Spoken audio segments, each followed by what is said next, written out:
এই আয়াতে আল্লাহ তাআলা অনেক গভীর কথা বলেছেন। ইয়া আইয়ুহাল্লাযিনা আমানু, ও আমার ঈমানদার বান্দারা, মাইয়ারতাদ্দা মিনকুম আন দীনিহি, তোমাদের মধ্য থেকে যে নিজের দিন বা ধর্ম থেকে মুখ ফিরিয়ে নিবে।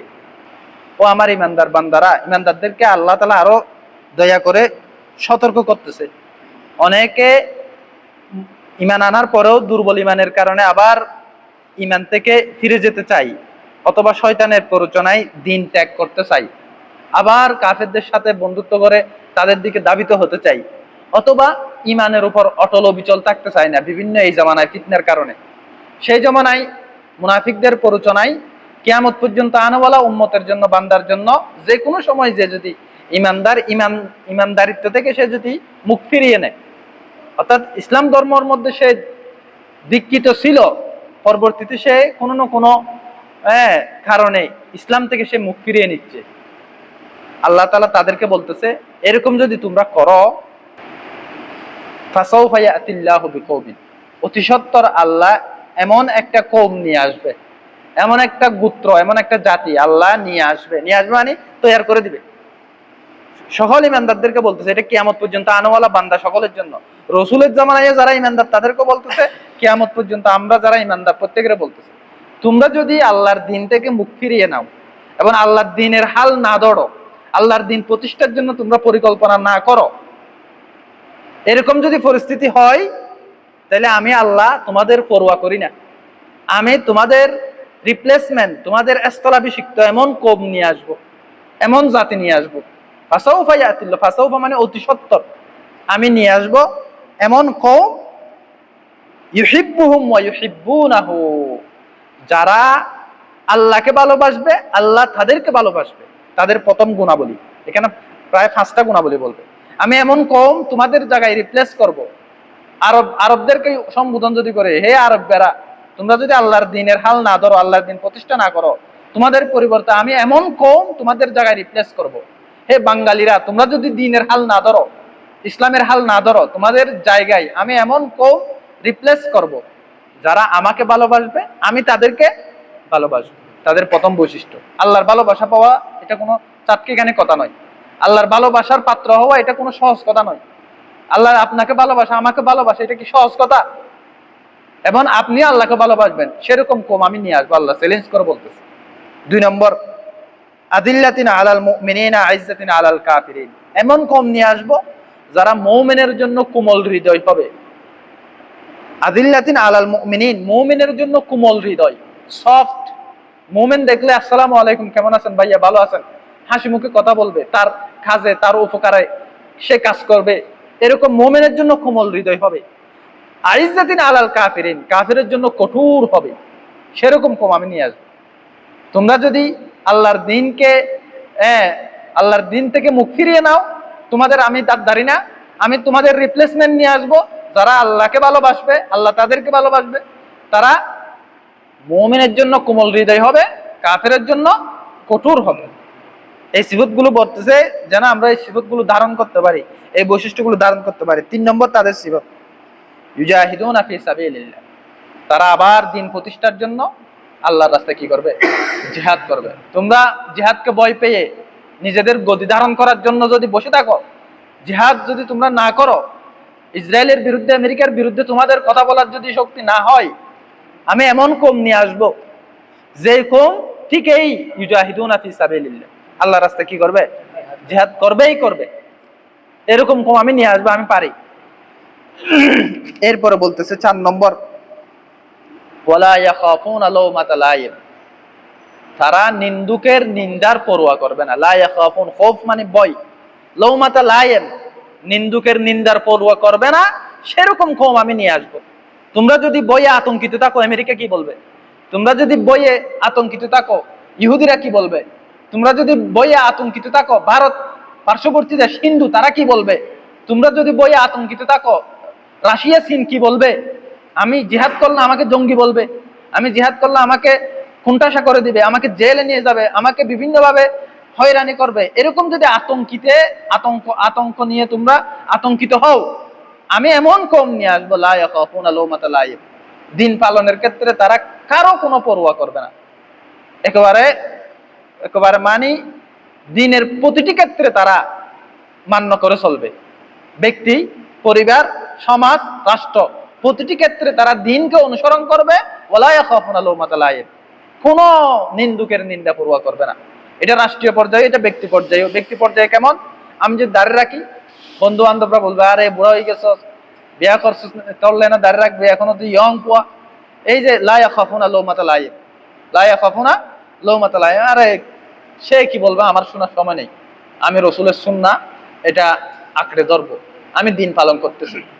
সরি, চুলগিরার উপরে কাপড় পড়লে তোমাকে বলবে সেকেলে, তুমি এখনো মানে বাল বাল হদ এইসব শিক্ষিত নয়, চুলগিরার ওর হর পরিকে দেওয়া কিছু ন জানে, আধুনিকতা কিছু ন জানে, ন শিখে। ওলা ইয়াখাফুনা লাওমাতা লাইম, তারা কি বলতেছে খানের বাইরে, কোরআনে আসছে, হাদিসে আসছে, এটা আমি আমল করবো। লা ইয়াখাফুনা লাওমাতা লাইম, সে জিহাদের সুন্নাহকে আঁকড়ে ধরবে। লা ইয়াখাফুনা লাওমাতা লাইম, কে জঙ্গি বলবে এগুলো আমার দেখার সময় নেই। সে ফর্দাকে আঁকড়ে ধরবে, কে আমাকে সেকেলে বলবে, কে আমাকে মানে হুজুগি বলবে, এগুলো দেখার আমার সময় নেই। সে মিসওয়াককে আঁকড়ে ধরবে, কে আমাকে মানে পাগল বলবে, এগুলো আমার দেখার সময় নেই। সে হালালকে আঁকড়ে ধরবে, হারাম থেকে বর্জন করবে। সে সুদকে বর্জন করবে, কে আমাকে গরিব বলবে, কে আমাকে মানে সমাজে নিম্ন শ্রেণীর বলবে। লা ইয়াখাফুনা লাওমাতা লাইম, সে একমাত্র আল্লাহকে ভালোবেসে ইসলামের উপর অটল অবিচল থাকে। এরকম কম আল্লাহ নিয়ে আসবে। এটা আল্লাহ চ্যালেঞ্জ করতেছে, আমি করে আপনি করেন, এটা আল্লাহ পরোয়া করবে না। কিন্তু আল্লাহ সেই কম নিয়ে আসবে, কোরআনের আয়াত, কখনো কি হবে না, মিথ্যা হবে না। কয়টা গেছে? চারটা। এক নম্বর, তারা আল্লাহকে ভালোবাসে, আল্লাহ তাদের ভালোবাসে। দুই নম্বর, তারা মুমিনের ব্যাপারে কোমল হৃদয় হবে, কাফেরের ব্যাপারে কঠোর হবে। তিন নম্বর, তারা আল্লাহর রাস্তায় জিহাদ করবে। চার নম্বর, লা ইয়াখাফুনা লাওমাতা লাইম, তারা নিন্দুকের নিন্দার পরোয়া করবে না। এটা অনেক গভীর আয়াত কোরআনের এই আয়াতটা। আল্লাহ সেই কম কিন্তু দুনিয়াতে রাখছে, নাইলে কোরআনের এই আয়াত মিথ্যা হবে। এবং দুনিয়াতে সব সময় সেই কম থাকবে। আরবরা যদি জিহাদ ছাড়ি দেয়, আল্লাহ জিহাদ কর্মওয়ালা তৈরি করবে। আরবরা যদি নিন্দুকের নিন্দার পরোয়া করে, আল্লাহ নিন্দুকের নিন্দা পরোয়া করে না, এরকম কম নিয়ে আসবে।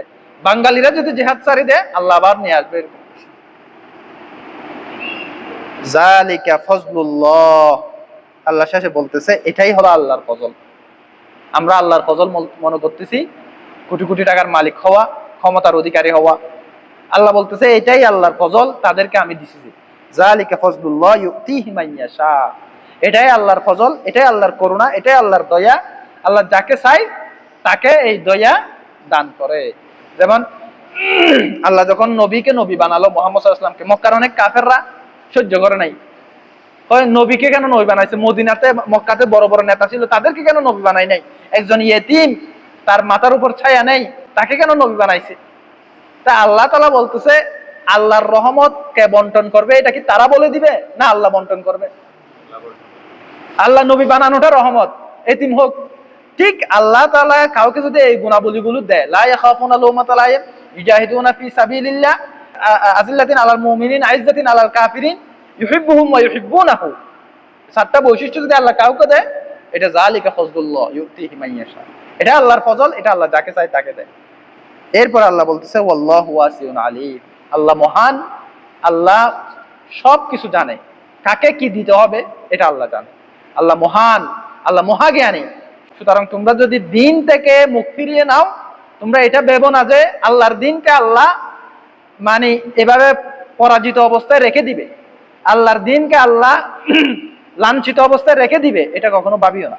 আল্লাহর দিনকে আল্লাহ ঠিকই বুলন্দ করবে, এবং বুলন্দ করার জন্য সেরকম কওম, সেরকম জাতি যুগে যুগে আল্লাহ পাঠাবে। সর্বশেষ আল্লাহ ইমাম মাহদী, ঈসা আলাইহিস সালাম, এদেরকে পাঠিয়ে পৃথিবীর সবচেয়ে আধুনিক রাষ্ট্রকে আল্লাহ পরাজিত করবে।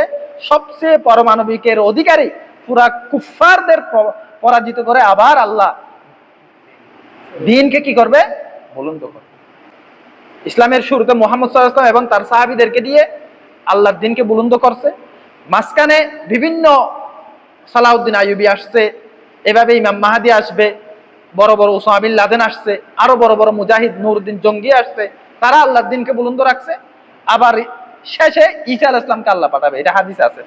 আল্লাহ এই ইসলামের 3 পর্বে বড় বড় 3টা গ্রুপ রাখছে, যারা আল্লাহর দ্বীনকে শেষ জমানায়ও যখন একেবারে পারমাণবিকের যুগ থাকবে, ওয়াইফাই যুগ থাকবে, ইন্টারনেটের যুগ থাকবে, সব অস্ত্র কাফিরের কাছে থাকবে, তখনও আল্লাহ তাআলা দিনকে বুলন্দ করে দেখাবে, দাড়ি টুপিওয়ালারাই তখনও কি পুরা বিজয় অর্জন করবে। আমিন। আল্লাহ তাআলা আমাদেরকে এই সিফাতগুলো ধারণ করার তৌফিক দান করুক, আমিন। এটা 54 নম্বর আয়াত সূরা মাইদা। এটা তাফসীর পড়লে আপনারা আরো অনেক কিছু জানতে পারবেন। যেহেতু আজকে সময় স্বল্প, একজন কল করতেছে। সুবহানাকাল্লাহুম্মা ওয়া বিহামদিকা আস্তাগফিরুকা ওয়া আশহাদু আল্লা ইলাহা ইল্লাল্লাহ। আল্লাহুম্মা আমিন। রব্বানা যালামনা আনফুসানা ওয়া ইল্লাম তাগফির লানা ওয়া তারহামনা লানাকুনান্না মিনাল খাসিরিন। রব্বুল আলামিন, মওলাই কারীম, ইয়া আরহামুর রাহিমিন, ইয়া আল্লাহ আমাদেরকে আপনার রহমত থেকে দূরে ছড়াই দিয়েন না। ইয়া আল্লাহ, আপনার রহমতের মুহতাজ আমরা। নাহনুল ফুকারাজুল হাজা ওয়া আনতাল গনিয়্যুর রাহমা ফারহামনা ইয়া আরহামুর রাহিমিন। ইয়া আল্লাহ, আমরা আখিরাতে ইয়া আল্লাহ নাজাত চাই। ইয়া আল্লাহ, আল্লাহ দুনিয়ার জীবন কোনোভাবে চলে যাবে। ইয়া আল্লাহ, আখিরাতে ইয়া আল্লাহ যদি জাহান্নামে যেতে হয়, আমরা ইয়া আল্লাহ কিভাবে থাকবো? ইয়া আল্লাহ, জাহান্নাম থেকে আমাদের ফানা দেন। ইয়া আল্লাহ, জান্নাতবাসী হিসেবে কবুল ফরমান। ইয়া আল্লাহ, জান্নাতবাসী হওয়ার জন্য যা যা আমলের প্রয়োজন, যা যা কোয়ালিটির প্রয়োজন, যা যা সিফাতের প্রয়োজন, আমাদেরকে ধারণ করার তৌফিক দান ফরমান। ইয়া আল্লাহ, বিজয় সুবহানা রাব্বিকা রাব্বিল ইজ্জাতি আম্মা ইয়াসিফুন ওয়া সালামুন আলাল মুরসালিন ওয়ালহামদুলিল্লাহি রাব্বিল আলামিন ওয়া রাহমাতুল্লাহি ওয়া বারাকাতুহু।